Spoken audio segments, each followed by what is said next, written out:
तो यार हमें अपने फेवरेट सुपर हीरो को स्क्रीन पर देखने में जितना मजा आता है उससे भी ज्यादा मजा तब आता है जब हमारे फेवरेट सुपर हीरो का क्रॉसओवर होता है किसी और सुपर हीरो के साथ। और कुछ ऐसा ही हुआ 2011 में आई Ben 10 generator Rex heroes united movie में। और इस वाली मूवी में क्रॉसओवर हुआ हमारे फेवरेट सुपर हीरो बेन 10 और जनरेटर रेक्स का। लेकिन क्योंकि ये वाली मूवी हिंदी में डब होकर हमारे टीवी पर नहीं आई, इसलिए कई सारे लोग तो इस मूवी के बारे में जानते भी नहीं है। और जिन लोगों ने देखी भी है हो सकता है कि उन्हें स्टोरी समझ में ढंग से ना आई हो, क्योंकि इस मूवी की स्टोरी जनरेटर रेक्स के आसपास ही घूमती है और हम में से किसी ने तो जनरेटर रेक्स को हिंदी में देखा ही नहीं है, इसलिए हम उसके कैरेक्टर्स और प्लॉट को नहीं समझ पाते। और मैंने इस मूवी को पूरी तरह से हिंदी में एक्सप्लेन तो किया ही है, लेकिन साथ ही साथ मैंने इस वाले शो के कुछ कैरेक्टर्स और प्लॉट्स को भी डिस्कस किया है, जिससे कि आप मूवी की स्टोरी को आसानी से समझ पाओगे। लेकिन एक्सप्लेनेशन पर जाने से पहले मैं आपको वीडियो का लाइक एम बता देता हूँ। तो आज की वीडियो का लाइक एम है 2000 लाइक्स, क्योंकि इस वाली वीडियो को बनाने में मेरी काफी ज्यादा मेहनत लगी है, इसके लिए इतना तो बनता ही है। और कमेंट्स का एम है 800 कमेंट्स। तो मैंने सारी जरूरी चीजें बता दी हैं, इसीलिए अब और देरी ना करते हुए फटाफट से अपने एक्सप्लेनेशन की तरफ बढ़ते हैं। तो कहानी की शुरुआत होती है और हमें न्यूयॉर्क शहर दिखाया जाता है, जहां पर जिंदगी एकदम नॉर्मल चल रही थी। लेकिन तभी वहां के आसमान में एक अजीब सी रोशनी चमकती है और वहां पर मौजूद सभी लोगों का उस पर ध्यान जाता है। और वो लोग देखते हैं कि आसमान में एक अजीब सा रोशनी का गोला है, जिसमें से निकले हुए बिजली के झटके पूरे शहर में तबाही मचा रहे थे। और वहां पर मौजूद लोग अपनी जान बचाने के लिए इधर उधर भागना शुरू कर देते हैं। और फिर सीन बदलता है और हमें दिखाया जाता है कि जनरेटर रेक्स एजेंट 6 के साथ मिलकर अपनी ट्रेनिंग कर रहा है। और ट्रेनिंग के दौरान ही एजेंट 6 रेक्स को बोलता है कि तुम्हें फोकस करने की और प्रैक्टिस करने की बहुत ज्यादा जरूरत है। और उसका जवाब देते हुए रेक्स बोलता है कि मेरे लिए तो फिलहाल चीजें बहुत ही अच्छी जा रही है, मेरे पास घर भी है, परिवार भी है और दोस्त भी है। और फिर रेक्स बोलता है कि इन सब चीजों के अलावा मुझे जो एक और चीज चाहिए वो है मेरा खुद का थीम सॉन्ग। और ऐसा कहकर वो बेन 10 क्लासिक के थीम सॉन्ग को अपने स्टाइल में गाता है। और फिर 6 उसका गाना सुनकर उसे बोलता है ये बढ़िया था और तुम्हें खुश देखकर अच्छा लगा रेक्स, पर इन सब चीजों का कोई भरोसा नहीं, क्योंकि ये कभी भी तुमसे दूर हो सकती है। पर तभी वहाँ पर एक खतरे का सायरन बजता है और रेबेका हॉलिडे, जो कि प्रोविडेंस की चीफ रिसर्च ऑफिसर है, वो आकर बताती है कि न्यूयॉर्क शहर के मैनहट्टन इलाके में कुछ अजीब सी घटनाएं हो रही है। उसके बाद सीन शिफ्ट होता है और हम देखते हैं कि मैनहट्टन इलाके में तो सही में काफी ज्यादा तबाही मची हुई है और वहाँ पर प्रोविडेंस की शिप भी आ चुकी है। लेकिन उस प्रोविडेंस की शिप के अंदर किसी भी ऑफिसर या फिर साइंटिस्ट को ये पता नहीं चल पा रहा था कि वो सफेद रोशनी का गोला आखिरकार क्या चीज है। और फिर एजेंट 6, बोबो और जनरेटर रेक्स भी उसी जगह पर पहुंच गए। और फिर रेक्स बिना ज्यादा समय गवाए उड़ते हुए उस रोशनी के गोले के बिजली के झटकों से बचते बचाते उसके पास पहुंच गया और वो उस सफेद रोशनी के गोले को स्मैश करने वाला था। पर तभी वो एक बिजली का झटका खाकर उससे दूर चला गया और हॉलिडे से पूछने लगा कि भला ये क्या चीज है और मैं इसे कहां पर मारूं। पर हॉलिडे के पास इसका कोई जवाब नहीं था। पर तभी हॉलिडे को इस रोशनी के गोले के अंदर किसी जिंदा चीज के सिग्नल मिलते हैं और फिर हमें उस रोशनी के गोले के अंदर से एक साया निकलता हुआ दिखता है। रेक्स भी उसे पंच करने के लिए आगे बढ़ता है, पर वो साया रेक्स का मुक्का रोकते रोकते रेक्स के मुंह पर ही एक मुक्का जड़ देता है और रेक्स घूमता घूमता नीचे तालाब के पास जमीन पर जा गिरता है। और वो अजीब सा मॉन्स्टर भी नीचे आ जाता है, जिसे देखकर एक पल को तो रेक्स भी डर गया था। और फिर हमें पता चलता है कि ये मॉन्स्टर और कोई नहीं बल्कि बेन टेनिसन है, जो कि ह्यूमंगसॉर बना हुआ है। और अब ह्यूमंगसॉर रेक्स की दे दनादन धुलाई करना शुरू कर देता है और रेक्स कैसे न कैसे अपने आप को डिफेंड कर रहा था। थोड़ी देर धुलाई करने के बाद ह्यूमंगसॉर मुड़कर वापस जाने लगा, लेकिन रेक्स उसे ऐसे नहीं जाने दे सकता था, इसलिए वो उससे फाइट करने लग गया। दूसरी तरफ उस रोशनी के गोले या फिर जिसे हम पोर्टल भी कह सकते हैं, उसमें से एक और अजीब सा क्रीचर निकला जो कि शहर की तरफ चला गया। दूसरी तरफ रेक्स और बेन एक दूसरे को ना जानते हुए आपस में लड़े जा रहे थे। लड़ाई के दौरान ही रेक्स शिप में बैठे हुए 6 और बोबो को बोलता है कि इस छिपकली को मैं संभालता हूँ, तुम जाकर उस टिन के डब्बे को संभालो। और उसके बाद शिप में बैठे हुए बोबो और एजेंट 6 उस मैकेनिकल क्रीचर से लड़ने चले जाते हैं। और यहाँ पर रेक्स और ह्यूमंगसॉर की फाइट कंटिन्यू रहती है और सीन बदलते ही हमें दिखाया जाता है कि प्रोविडेंस की शिप उस पोर्टल को बंद करने की कोशिश कर रही है। उसके बाद हमें रेक्स फिर से उसे दिखाया जाता है जो कि ह्यूमंगोसॉर के हाथों पिट चुका है। और यहाँ पर बेन रेक्स को एक खतरनाक एलियन समझ रहा था और इसका ठीक उल्टा रेक्स बेन को एक ईवो समझ रहा था। अब ईवो क्या चीज होती है ये आपको वीडियो में आगे पता चलेगा। तो स्टोरी में आगे बढ़े तो अब जनरेटर रेक्स पानी के नीचे जाकर ह्यूमंगोसॉर को जकड़ लेता है और पानी के नीचे ले जाता है, लेकिन बेन डायमंड हेड में ट्रांसफॉर्म होकर खुद को उसके शिकंजे से छुड़ा लेता है। उसके बाद रेक्स बेन को ईवो समझकर उस पर अपनी एबिलिटी यूज करता है ताकि वो उसे नॉर्मल कर पाए। अब ये जो रेक्स की एबिलिटी है इसकी मदद से रेक्स ईवोस के अंदर के नैनाइट्स को एब्जॉर्ब कर उन्हें ठीक करता है, लेकिन क्योंकि बेन कोई ईवो नहीं है इसलिए रेक्स की ये एबिलिटी यहाँ पर काम नहीं आती और बेन उसे उठाकर दूर फेंक देता है। और फिर यहाँ पर ये दोनों अपने अपने हाथों को एक स्वॉर्ड में ट्रांसफॉर्म कर आपस में घमासान लड़ाई करते हैं। दूसरी तरफ उस पोर्टल में से निकला हुआ वो दूसरा मैकेनिकल क्रीचर शहर में तबाही मचा रहा था और वहीं पर मौजूद एक रिपोर्टर इस घटना की लाइव रिपोर्टिंग कर रही थी। और उसके बाद हमें दिखाया जाता है कि ये जो मैकेनिकल क्रीचर है ये किसी एक बिल्डिंग पर चढ़ गया है और वहाँ से रेक्स और बेन को लड़ते हुए देख रहा है। पर तभी वहाँ पर एजेंट 6 आ जाता है और उससे फाइट करना शुरू कर देता है। फाइट करते करते 6 उस चीज को बिल्डिंग से नीचे गिरा देता है, पर बिल्डिंग से नीचे गिरने के बाद भी उस चीज को एक खरोच तक नहीं आती। उसके बाद 6 हॉलिडे से पूछता है कि भला ये क्या चीज है, जिसका जवाब देते हुए हॉलिडे बोलती है कि ये चीज पूरी तरह से नॉन ऑर्गेनिक और मैकेनिकल है, यानी कि इसमें जिंदगी का कोई निशान नहीं है। और फिर 6 इसके ऊपर फिर से हमला करने लग गया। उसके बाद सीन बदलता है और हम देखते हैं कि रेक्स ने डायमंड हेड को धूल चटा दी और अब वो लोग लड़ते लड़ते एक ब्रिज के ऊपर आ चुके हैं और बेन फिर से लड़ने के लिए खड़ा हो गया और फिर वो ट्रांसफॉर्म हो जाता है लोड स्टार में। लेकिन लोड स्टार की मैग्नेटिक पावर्स का रेक्स पर कुछ भी असर नहीं होता क्योंकि रेक्स की बॉडी के अंदर के जो नैनाइट्स हैं वो मेटल के नहीं बने। और फिर रेक्स बड़ी सी कैनन बना लेता है और उससे लोड स्टार पर शूट कर देता है। उसके बाद सीन शिफ्ट होता है और हमें दिखाया जाता है कि 6 और हॉलिडे को एक अजीब सा मेटल का टुकड़ा मिला है जिसे हॉलिडे स्कैन कर बताती है कि मुझे इसमें नैनाइट्स के अंश तो मिले हैं और मुझे ये भी नहीं पता कि ये कौन से एलिमेंट का बना है, लेकिन इतना तो पक्का है कि ये ईवो नहीं है। और तभी उन दोनों के ऊपर सेजार की शिप आ जाती है जो कि एक नैनाइट साइंटिस्ट है और रेक्स का बड़ा भाई भी है। तो अब सीजार इस टुकड़े की जांच करने के लिए इस टुकड़े को अपने शिप के अंदर ले लेता है और वहां से चला जाता है सीधा प्रोविडेंस की बड़ी वाली शिप के अंदर। लेकिन उसे वहां जाते हुए वो मैकेनिकल क्रीचर भी देख लेता है और ये मैकेनिकल क्रीचर सेजार को अपना पिताजी बोल रहा था। और आगे हमें दिखाया जाता है कि वो मैकेनिकल क्रीचर एक शिप के पायलट को बाहर फेंक कर उस वाली शिप को हाईजैक कर लेता है और तभी वहाँ पर एजेंट 6 भी आ जाता है। उसके बाद सीन बदलता है और हम देखते हैं कि रेक्स और बेन एक बिलबोर्ड के पास लड़ रहे हैं, लेकिन अचानक वो बिलबोर्ड टूट गया और बिल्डिंग से नीचे गिरने लगा। और क्योंकि कई सारे मासूम लोग नीचे खड़े थे जिनकी जान अब खतरे में थी, इसलिए अब उन्होंने लड़ना बंद कर दिया और फटाफट से नीचे खड़े लोगों की जान बचाई। और बेन ने भी रैथ में ट्रांसफॉर्म होके नीचे खड़े हुए कैमरामैन और रिपोर्टर को बचा लिया। उसके बाद वो रिपोर्टर रैथ को शुक्रिया बोलते हुए उससे पूछती है कि बताओ तुम कौन हो, जिसका जवाब देते हुए रैथ बोलता है कि मैं वो बिल्ला हूँ जिसका नाम रैथ है। Sorry for that. हाँ, तो हम कहाँ थे?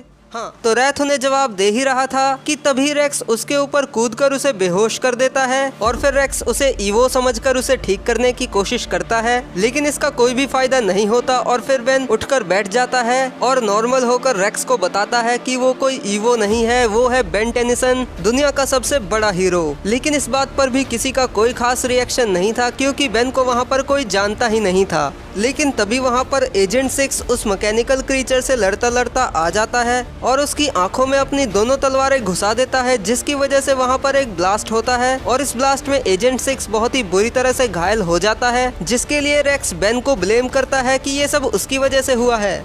और अब सीन बदलता है और हमें रात का सीन दिखाया जाता है और हमें पता चलता है कि एजेंट 6 की हालत बहुत ज्यादा खराब है, जिसकी वजह से वो कोमा में जा चुका है। रेक्स बोलता है कि शायद 6 को कुछ पता चला था, लेकिन उसके हमें कुछ बताने से पहले ही वो कोमा में चला गया। उसके बाद हमें दिखाया जाता है कि व्हाइट नाइट, जो कि एक टाइम पहले प्रोविडेंस का लीडर हुआ करता था, वो यहाँ पर रेक्स और हॉलिडे को बता रहा था कि जब वो मैकेनिकल मॉन्स्टर ब्लास्ट हुआ तो उसमें से एक अजीब सा रोशनी का गोला निकला जो कि कहीं पर चला गया, इसलिए किसी को तो उसका पता लगाना होगा कि ये क्या चीज थी और ये कहाँ पर चली गई। और इसका जवाब देते हुए बेन बीच में बोलता है कि मैं उसका पता लगा सकता हूँ। और हम यहाँ पर साफ साफ देख सकते हैं कि बेन को यहाँ पर इन्होंने किसी चेम्बर के अंदर बंद किया हुआ है। और आगे रेक्स बोलता है कि अगर 6 वापस ठीक नहीं हुआ तो तुम कुछ करने लायक नहीं बचोगे। और बेन जवाब देता है कि मुझे तुम्हारे दोस्त के लिए अफसोस है, पर मैं इन सब के बारे में कुछ भी नहीं जानता और ये ईवोस का नाम तो मैंने पहली बार सुना है। और फिर बेन बताता है कि वो अपना इंटरव्यू दे रहा था और तभी आसमान में एक छेद हुआ, उसमें से रोशनी निकली और कई सारे मेका मॉन्स्टर्स आ गए और उनके साथ फाइट करते करते ही बेन यहाँ पर पहुँच गया। और जब बेन ये सब बता रहा था तो हॉलिडे उसे स्कैन कर रही थी और स्कैन पूरा होने के बाद हॉलिडे बताती है कि शायद ये सही कह रहा है, क्योंकि इसे स्कैन करने पर मुझे इसके अंदर नैनाइट का एक भी अंश नहीं मिला है। पर वो ये भी बोलती है कि जब तक हमें पता नहीं चल जाता कि तुम कहां से आए हो तब तक हम तुम्हें इस चेम्बर में ही रखेंगे। उसके बाद बेन यहाँ पर बोलता है कि शायद ये एक पैरेलल यूनिवर्स है, जिसका जवाब देते हुए हॉलिडे बोलती है कि पैरेलल यूनिवर्स सिर्फ एक सोच है और हमारे पास उसका कोई पुख्ता सबूत नहीं है। और बेन उसका मजाक उड़ाते हुए बोलता है कि पैरेलल यूनिवर्स होते हैं और मैं पहले ही एक में जा चुका हूँ। और जहाँ तक बात है उस एलियन की, तो मुझे उसे ढूंढने के लिए बस उसकी थोड़ी सी जानकारी चाहिए। और फिर उन दोनों में बहस छिड़ जाती है और बेन बिग चिल में ट्रांसफॉर्म होकर आसानी से उस चेम्बर से बाहर निकल आता है और उड़कर वहां से निकल जाता है। और रेक्स भी उसके पीछे पीछे चला गया और फिर हम देखते हैं कि वो अजीब सी रोशनी भी उन दोनों का ही पीछा कर रही है। और इसके बाद सीन शिफ्ट होता है सेजार की तरफ और हमें दिखाया जाता है कि सेजार उस नैनाइट क्लाउड की जांच कर रहा था और उसकी जांच करते करते उसे उसमें कुछ ऐसी चीजें मिली जिसको देखकर वो हैरान रह गया और फटाफट से अपनी शिप को स्टार्ट करके कहीं जाने लगा। उसके बाद सीन बदलता है फिर से बेन की तरफ और बेन यहाँ पर मिस्टर स्मूदीज को ढूंढ रहा था, लेकिन बेन को यहाँ पर मिस्टर स्मूदीज नहीं मिला। और बेन को बहुत ही जल्दी समझ में आ गया कि शायद ये सच में उसकी दुनिया नहीं है और यहाँ पर ग्वेन, केविन, ग्रैंडपा कोई भी नहीं है। और रेक्स उसकी बातें सुनकर बोलता है कि शायद हम एक दूसरे की मदद कर सकते हैं। और तभी वहाँ पर सेजार की शिप आ जाती है और सेजार शिप में से निकलते ही उन दोनों पर अटैक कर देता है। बेन फटाफट से रेक्स को सामने से हटाते हुए डायमंड हेड बनकर उस बीम को रिफ्लेक्ट कर देता है और वो बीम जाकर सेजार की गन पर लग जाती है, जिसकी वजह से वो खराब हो जाती है। उसके बाद रेक्स सेजार से पूछता है कि भला तुम मुझे क्यों मारना चाहते हो। तो फिर सेजार आसमान में इशारा करते हुए बोलता है कि मैं तुम्हें नहीं उसे मारना चाहता हूँ। और फिर हमें दिखाया जाता है कि वो रोशनी का गोला यहाँ भी आ चुका है और वो अपना नाम अल्फा बताता है और वो सेजार को अपना पिताजी कहते हुए बोलता है कि मैं घर आ गया। और फिर वो सेजार का गला पकड़ लेता है और रेक्स सेजार को बचाने गया, लेकिन अल्फा ने उसे दूर फेंक दिया। और अल्फा यहाँ पर बेन और रेक्स को अपना भाई समझ रहा था। उसके बाद अल्फा बोलता है कि जो बॉडी मैं बनाता हूँ वो ज्यादा देर तक नहीं टिकती, लेकिन मेरे भाई वैसे नहीं है, मैं उनका इस्तेमाल करके खुद को पूरा कर सकता हूँ। पर तभी वो थोड़ा सा कमजोर पड़ने लगा क्योंकि बिना शरीर के उसकी ताकत कम हो जाती है। और सेजार से पूछता है कि पिताजी क्या आप मेरी जिंदा रहने में मदद करेंगे, जिस पे सेजार साफ मना कर देता है। उसके बाद बेन एक पंच मारकर उसे दूर फेंक देता है। उसके बाद अल्फा रेक्स को देखते हुए बोलता है कि तुम इंसान होते हुए भी नैनाइट्स को कैसे कंट्रोल कर पा रहे हो, मुझे राज बताओ। लेकिन उसके और कुछ बोलने से पहले ही बेन उस पर क्रिस्टल्स का अटैक कर देता है और अल्फा को मजबूरन वहां से भागना पड़ता है। अल्फा के जाने के बाद रेक्स सेजार से पूछता है कि भला वो चीज तुम्हें पिताजी क्यों बोल रही थी। और सेजार बोलता है कि ये सब मैं तुम्हें बाद में बताऊंगा, लेकिन अभी फिलहाल हमें उसका पीछा करना चाहिए। उसके बाद वो लोग शिप में बैठकर अल्फा का पीछा करने लगे और शिप के अंदर सेजार बेन और रेक्स को बता रहा था कि मेरे हाथ में जो कैप्सूल है इसमें डेड नैनाइट्स हैं जिसे अल्फा ने एब्जॉर्ब किया हुआ था और जहाँ जहाँ पर अल्फा गया था मुझे उन सभी ही जगह पर इसके सैंपल मिले हैं और अल्फा की वजह से ही शायद तुम अपनी दुनिया से इस दुनिया में खींचे चले आए। और आगे सेजार ये भी बताता है कि अल्फा अपने घर वापस आने का रास्ता ढूंढ रहा था, लेकिन शायद ये फिर तुम्हारे हथियार से आकर्षित हुआ। उसके बाद रेक्स सेजार से पूछता है कि तुम्हें पैरेलल डिमेंशन के बारे में इतना सब कुछ कैसे पता चला, जिस पर सेजार जवाब देता है कि मैंने ही उसे वहाँ पर भेजा था। और फिर वो स्टोरी सुनाने लगा कि कैसे वो और कुछ साइंटिस्ट मिलकर बीमारियों का खात्मा करने के लिए नैनाइट प्रोजेक्ट पर काम कर रहे थे और उसी ने नैनाइट्स को काबू करने के लिए अल्फा को बनाया और उसका असर बढ़ाने के लिए मैंने ही अल्फा को अपने आप सोचने के लिए प्रोग्राम किया। लेकिन अल्फा ने खुद की अलग रचना की जिसको जिंदा रहने के लिए शरीर चाहिए, लेकिन हर बार वो शरीर जल जाता है। इसलिए जैसे ही अल्फा किसी जिंदा चीज पर हावी होने की कोशिश करेगा तो हम उसे मार डालेंगे। और अल्फा को खाली स्पेस में भेजने के लिए सेजार ने डायमेंशनल डिस्ट्रक्टर बनाया था, लेकिन बेन की वजह से वो पहले ही खराब हो गया। लेकिन बेन को ये नल वॉइड गन जैसी लग रही थी और बेन उन्हें बताता है कि नल वॉइड कोई खाली जगह नहीं है, बल्कि वो एक जेल की तरह है और वहाँ पर कई सारे कैदी कैद में हैं। और ये सब सुनकर सेजार समझ गया कि शायद वहीं से उसको एक मैकेनिकल होस्ट मिला होगा, क्योंकि अल्फा दूसरी मशीनों और नैनाइट से पावर लेता है। और दूसरी तरफ हम देखते हैं कि अल्फा ने सही में एक ईवो के नैनाइट्स को अब्सॉर्ब कर अपनी पावर को बढ़ा लिया।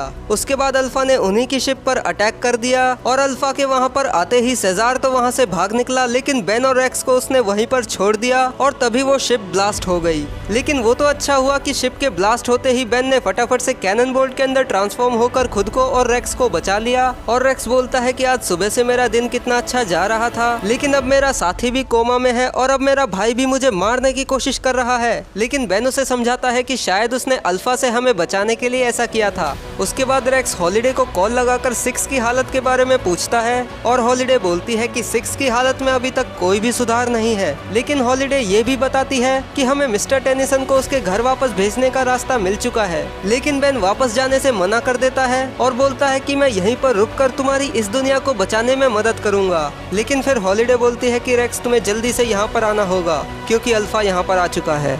उसके बाद सीन बदलता है और हमें दिखाया जाता है कि अल्फा उनके बेस पर आ चुका है और वहाँ पर जितने भी जो ईवोज हैं उन सभी के नैनाइट्स को एब्जॉर्ब कर उन्हें खत्म करता जा रहा है। और तभी वहाँ पर हॉलिडे आ गई और हॉलिडे को देखकर अल्फा ने कहा कि तुम्हारे नैनाइट्स बहुत ज्यादा कमजोर हैं, इसलिए मुझे तुम्हारी कोई भी जरूरत नहीं। बताओ रेक्स कहाँ पर है? पर फिर हॉलिडे ने अल्फा को शूट करना शुरू कर दिया और यहीं पर हमें अल्फा का हीलिंग फैक्टर भी दिखा। लेकिन उसके बाद अल्फा ने हॉलिडे को पकड़ लिया, लेकिन सही टाइम पर रेक्स और बेन ने आकर हॉलिडे को बचा लिया और बेन अल्फा से फाइट करने के लिए 4 आर्म्स में ट्रांसफॉर्म हो जाता है। लेकिन इस बार तो अल्फा अकेले ही उन दोनों पर भारी पड़ गया और अल्फा यहाँ पर रेक्स के सभी नैनाइट्स को एब्जॉर्ब करने की कोशिश कर रहा था। और ऐसे ही नैनाइट्स को एब्जॉर्ब करते करते अल्फा को रेक्स के अंदर मौजूद ओमेगा के बारे में पता चला। अब देखो ओमेगा रेक्स की पावर्स का सोर्स तो नहीं है, लेकिन इसके होने से रेक्स की पावर्स कई गुना ज्यादा बढ़ जाती है और अल्फा को भी ओमेगा चाहिए था, इसीलिए वो रेक्स को खाने की कोशिश करने लगा। लेकिन हॉलिडे ने उसे बचा लिया और फाइट के आखिर में अल्फा यहाँ से डर कर भाग गया।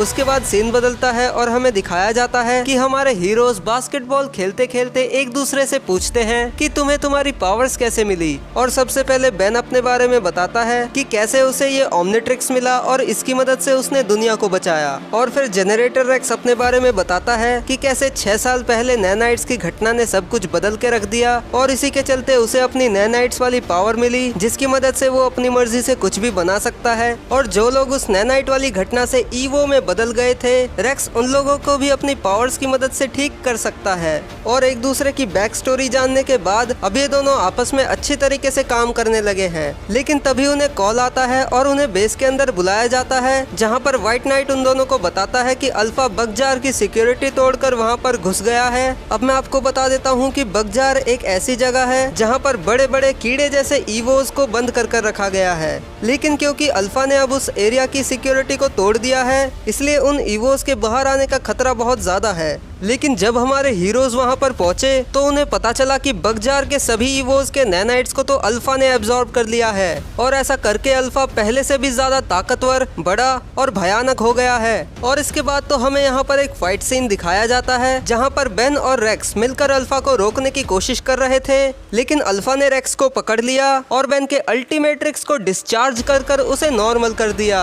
और दूसरी तरफ अल्फा को रेक्स का ओमेगा चाहिए था, लेकिन अल्फा को ओमेगा नहीं मिलता है और रेक्स भी कैसे न कैसे करके अपने आप को अल्फा से आजाद करवा लेता है और बेन फटाफट से बिग चिल के अंदर ट्रांसफॉर्म होकर गिरते हुए रेक्स को बचा लेता है। उसके बाद हमें दिखाया जाता है कि अल्फा फिर से खड़ा हो गया और इस बार तो उसने अल्टीमेट्रिक्स को ही कॉपी कर लिया और वो अल्टीमेट्रिक्स का यूज करते हुए पहले हीट ब्लास्ट और फिर 4 आर्म्स में भी ट्रांसफॉर्म होकर उन दोनों से फाइट करता है। और बेन का अल्टीमेट्रिक्स चार्ज होते ही बेन एक नए एलियन शॉक स्क्वच में ट्रांसफॉर्म हो जाता है और फिर वो अल्फा को एक जोर का झटका देकर कुछ देर के लिए करके बेहोश कर देता है। पर अल्फा फिर से दोबारा खड़ा होकर उन दोनों से ह्यूमंगसौर में ट्रांसफॉर्म होकर फाइट करने लगता है, लेकिन रेक्स कैसे न कैसे उसके पास पहुंचकर उससे अल्टीमेट्रिक्स की पावर्स को छीन लेता है। लेकिन अल्टीमेट्रिक्स की पावर्स के जाने के बाद अल्फा रेक्स के ओमेगा नैनाइट के पीछे पड़ जाता है और फाइनली वो ओमेगा को हासिल कर बन जाता है अल्फा ओमेगा। अल्फा ओमेगा बनने के बाद अल्फा पूरे शहर में तबाही मचाने लगता है और दूसरी तरफ हॉलिडे रेक्स को बता रही थी कि तुम्हारे ओमेगा नैनाइट की मदद से अल्फा मैटर को सिंथेसाइज करके अपने लिए नैनाइट्स को बना रहा है।